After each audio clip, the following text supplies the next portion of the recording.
Please subscribe before watching the movie. Welcome back to Movies Recapped. On the screen, 1 Peter 5, verse 8, is displayed. An unidentified man tells a tale from his boyhood in which his mother explains the reasons why the devil roams the earth. A man commits suicide by leaping to his death from a building and writing a note about the devil's impending arrival.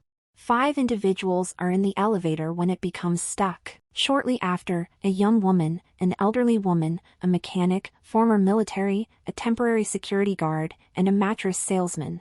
While trying to fix the elevator, a repairman fails miserably and almost dies. The lights in the elevator frequently flicker and occasionally go out altogether during a break.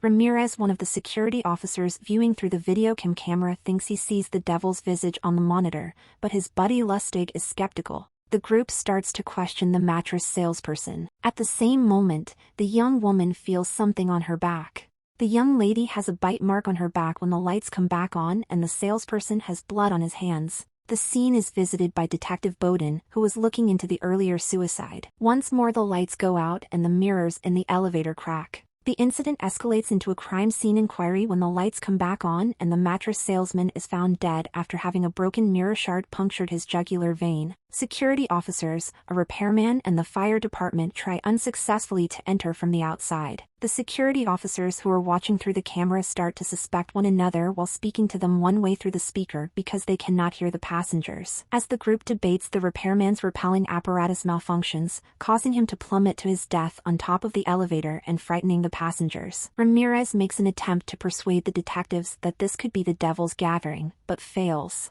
Unknown woman tries to enter the building unsuccessfully and goes around to the back. 3's the sign and sheet and elevator camera are used by Bowden and his accomplice to identify the group. Ben Larson is the interim guard, and he has a history of abuse and beating victims into comas. Vince McCormick, the mattress salesman, is known for defrauding numerous people of their valuables through a Ponzi scam. Sarah Caraway is the young woman. She is married to a wealthy man and intends to leave him after robbing him of his money as she has done in the past. Jane Kowski, an elderly woman, was seen on a security camera snatching a woman's wallet, and she has been recognized. Due to his failure to sign in, the mechanic and former soldier cannot be identified, making him the prime suspect. The police discovered the mechanic had entered the structure with a bag he no longer has. After reviewing security footage, they become more suspicious of him when they discover the tool bag hidden in the restroom. In the lobby, the elevator's lights abruptly flicker and shut off a 4th time. The elderly woman may be seen dangling from the ceiling by a light cord. When they are turned back on, Ramirez shows Bowden the devil's visage he previously saw,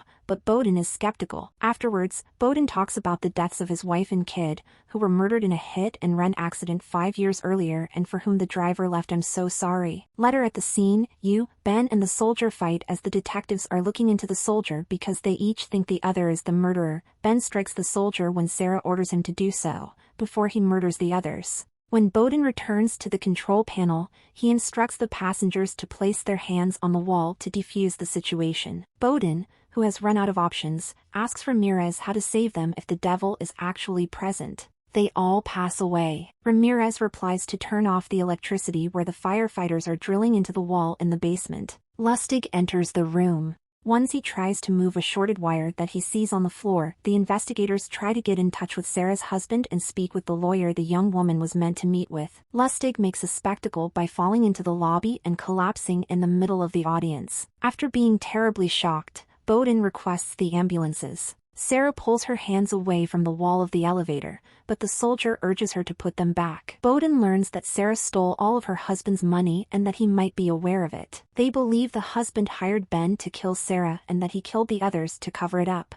After learning that, the husband controls the security firm for the building, Ben's neck is broken. At the end of the 4th blackout, though, the soldier and Sarah engage in mutual suspicion, equip themselves with mirror shards. But Bowden defuses the conflict by sharing his story of beating alcoholism. After his family's passing, Sarah's throat is cut. As the lights go out once more, the soldier makes an effort to stop the bleeding. The previous unidentified woman is taken into the control room. The soldier is her fiancé. She informs them he actually came for a job interview, so he hid his equipment because he didn't want to bring them. He has asked for her to pick him up after the interview. Tony Yanni Kowski is the man's name. The detectives discovered that he had signed in and that Jane Kowski, the old woman they believed to be, was not who she claimed to be.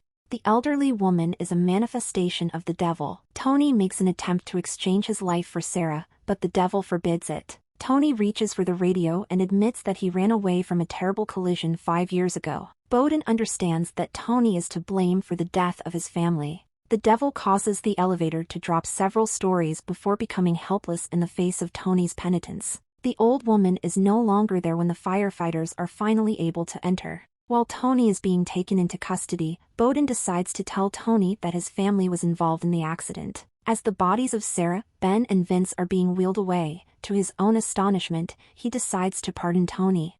Thanks for watching. Show us some love by hitting the subscribe button and turning on the notification.